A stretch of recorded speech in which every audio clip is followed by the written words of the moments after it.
Kapolresta Cirebon Kombes Pol Sumarni SIKSHMH, fasilitasi pertemuan ratusan wartawan dan LSM dengan anggota DPRD fraksi Golkar. Global Expos TV Kabupaten Cirebon. Kapolresta Cirebon, Kombes Pol Sumarni SIKSHMH, memfasilitasi pertemuan antara ratusan wartawan dan LSM dengan Ari Bahari ST, salah seorang anggota DPRD Kabupaten Cirebon dari fraksi Partai Golkar, bertempat di Saung Bager wilayah Polsek Talun pada Senin tanggal 17 Februari tahun 2025. Pertemuan tersebut digelar sebagai respons terhadap pernyataan Ari Bahari di sebuah stasiun TV swasta lokal Cirebon yang diduga mengakomodir keluhan muali Ketua Forum Komunikasi KUU Cirebon atau FKKC, terkait keberadaan wartawan dan LSM yang dianggap meresahkan, dengan menyebut istilah wartawan bodreks menjadi catatan. Pernyataan oknum anggota legislatif tersebut menuai reaksi keras dari berbagai kalangan pers dan organisasi masyarakat sipil di Kabupaten Cirebon, yang menilai bahwa hal tersebut mencederai kebebasan pers serta peran kontrol sosial yang diemban oleh LSM dan wartawan. Buntut viralnya pernyataan tersebut membuat reaksi ratusan wartawan dan LSM mendatangi Gedung Wakil Rakyat untuk meminta klarifikasi kepada yang bersangkutan dan meminta tanggapan dari Ketua Fraksi maupun Ketua DPRD, namun semua tidak ada di tempat. Untuk menjaga kondusivitas di wilayah hukum Polresta Cirebon, Kapolresta merespon cepat dengan langkah memfasilitasi menggelar pertemuan antara ratusan LSM, wartawan, pihak-pihak yang berkompeten dan Ari Bahari ST, salah seorang anggota DPRD Kabupaten Cirebon dari fraksi Partai Golkar. Kapolresta Cirebon, Kombes Pol Sumarni SIKSHMH, menegaskan bahwa pertemuan ini bertujuan untuk menciptakan komunikasi yang lebih baik semua pihak maupun antara legislatif dan insan pers serta LSM. Kami ingin suasana tetap kondusif dan menciptakan iklim informasi di Kabupaten Cirebon yang positif agar dapat menumbuhkan apresiasi dari berbagai kalangan di luar Kabupaten Cirebon sehingga Kabupaten Cirebon menjadi zona aman dan nyaman juga dalam rangka mencari solusi terbaik agar tidak ada pihak yang merasa dirugikan, ujar Kombes Pol Sumarni dalam pertemuan tersebut. Kapolresta juga mengingatkan, semua pihak agar bersikap dewasa, proporsional dan profesional dalam menanggapi setiap permasalahan yang berkembang, tidak sentimen, provokatif dan intimidatif. Ia menjelaskan bahwa, pihaknya sering mendapat keluhan dari berbagai kalangan dunia pendidikan maupun para KUU terkait adanya oknum-oknum yang diduga melakukan sikap yang tidak profesional dengan meminta sejumlah uang dan minta proyek. Kami minta teman-teman jangan membuat situasi menjadi lebih parah, jika menemukan ada dugaan tindak pidana laporkan ke kami. Jangan bersikap overlapping yang di luar kewenangan, jelas Kapolresta. Kombes Pol Sumarni berharap kepada semua kalangan agar tidak ragu dalam keterbukaan informasi publik, agar tidak menimbulkan kecurigaan maupun dugaan-dugaan negatif dampak dari ketidaktransparan informasi. Kalau merasa benar tidak usah takut, karena oknum siapapun yang melakukan tindak pidana itu yang ditindak, termasuk jika ada oknum di tubuh Polri, ujar Kapolresta mengingatkan. Sementara itu, Ari Bahari menyampaikan klarifikasinya terkait pernyataan yang menjadi polemik tersebut. Ia mengaku tidak bermaksud menyudutkan profesi wartawan dan LSM, namun dalam acara tersebut dirinya hanya merespon untuk menyampaikan keluhan aspirasi dari muali Ketua FKKC. Saya tidak pernah bermaksud mendiskreditkan teman-teman wartawan dan LSM. Saya hanya terpeleset lidah, saya siap berdialog untuk mencari solusi terbaik, kata anggota Dewan Fraksi Partai Golkar tersebut.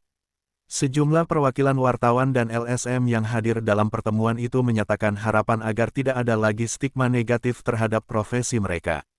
Mereka juga meminta agar semua pihak, para pejabat dan anggota dewan lebih berhati-hati dalam menyampaikan pernyataan yang dapat menimbulkan keresahan di masyarakat. Dengan digelarnya pertemuan tersebut, diharapkan hubungan antara DPRD, wartawan, dan LSM di Cirebon tetap harmonis serta saling menghormati peran masing-masing dalam membangun kondusivitas dan kehidupan demokrasi di Kabupaten Cirebon. Sahabat-sahabat setia, Global Expos TV semua, yang ada dimanapun Anda berada. Agar jangan sampai lupa, channel YouTube Global Expos TV, supaya update terus, like, komen, share, dan subscribe, agar jangan sampai ketinggalan berita-berita dan isu-isu terkini yang ada di Indonesia, tercepat, akurat, tajam, dan terpercaya. Laporan Redaktur Global Expos TV Kabupaten Cirebon, Provinsi Jawa Barat. Sutari, mengabarkan. Sebagai kode etik jurnalisme, saya sudah menyatakan pernyataan maaf sama bapak-bapak, ibu-ibu sekalian. Tapi sakitnya tuh di sini. Banyak. Saya ada di radar, ada di media cetak, ada saya nggak tahu media cetaknya media mana. Kalau nggak pikiran rakyat, kalau saya lupa. Cuma saya dikirim. Maksud di hatinya itu oknum, oknum. Dan memang banyak laporan dari pihak sekolah, dari pihak guru. Laporan juga ke kami tadi kemarin. Mungkin Kang Satria juga waktu itu hadir kan. Memang ada. Ya, saya bilang sama mereka, jangan takut untuk lapor. Kami turunkan tim saber pungli. Kalau memang ada yang meras, ada yang minta jatah, ada yang mengintimidasi. Tapi saya yakin nggak ada yang di sini. Tepuk tangan dulu buat kita semua. Saya minta ya teman-teman, kita di sini untuk menyelesaikan masalah. Untuk menyelesaikan masalah.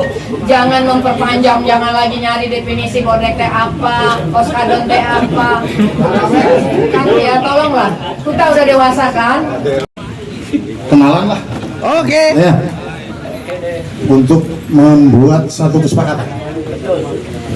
Karena kalau tanya jawab nggak akan kelar. Kita bikin kesepakatan agar Bapak Dewan ini tegas, jangan disuruh pusing, sekalian supaya tegas.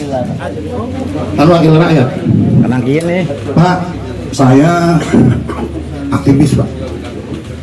Di Insya Allah kalau tanya Bapak yang di belakang saya pada kenal. Terus yang kedua, saya juga wartawan.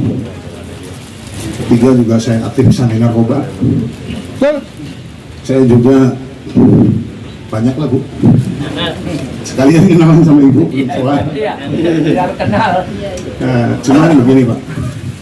Dalam hal ini ada dua pilihan. Ya, Bapak tegas. Pilihan pertama, Bapak mau minta maaf? Iya, kan saya udah minta maaf. Saya mintanya jawabannya yang jelas. Iya, saya minta maaf. Oke, kita sepakat Bapak Dewan minta maaf. Yang pertama. Yang kedua, Pak Dewan di luar acara ini apabila beberapa teman kami atau diantaranya mengadakan class action hukum, apakah Bapak siap? Ya sebagai warga negara pasti siap. Jadi sudah sepakat kan? Ya, simple. Nah, kesepakatan itu artinya teman-teman bisa menafsirkan masing-masing ya. Jadi kita sudah tidak punya masalah dengan urusan yang kemarin di TV. Oke. Karena Pak Dewan sudah minta maaf. Nah, nanti konsekuensinya misalkan minta take down yang ngobrol di belakang lah. Pakai tulisan. Ya. Ada Pak Kasan nanti dibantu. Ini udah sore nih masalahnya. Terus yang kedua, Pak Dewan. Sekarang saya mewakili teman-teman biar enggak. Ini kesepakatan yang istilahnya bersifat regional, bukan personal ya, regional organization. Saya dengan Pak Dewan sepakat nggak sama-sama fungsi pengawasan? Kalau saya nggak, karena saya menempati urutan nomor 1 sebelum Dewan. Betul. Syarat di dalam pasal 35 huruf A, pasal 35 huruf A, pasal 35 huruf A, Undang-Undang nomor 25 tahun 2009, Pak Dewan nomor 2, saya nomor 1. Karena saya masyarakat. Nah, itu yang bikin undang-undangnya Dewan. Jadi kedudukan kami lebih tinggi dibanding Pak Dewan. Betul sekali. Maksud kami sepakat sama-sama fungsi pengawasan, tapi Pak Dewan ketika kepada profesi jangan diulangi ya Pak. Kita ini sama-sama fungsi pengawasan. Sepakat Pak? Sepakat Pak Dewan menghargai kita. Oke? Satu lagi. Sepakat sama-sama warga Kabupaten Cirebon. Sepakat, jangan diladu Pak. Sepakat nggak? Ya, tangan dulu ya. Oke. 3 hal sudah disepakati secara personal ya. Tidak bikin gaduh, sama-sama fungsi pengawasan. Jadi nggak ada istilah bodrek-bodrekan lagi. Kalau ada lagi yang keluar kata-kata bodrek, kita laporin ke Bu. Oh iya. Ya. Oke. Setuju? Oke. Jadi karena sekarang sudah sore, sudah sepakat, maka Pak Dewan langsung minta maaf di hadapan teman-teman secara langsung. Jangan sepelekan yang si putusnya.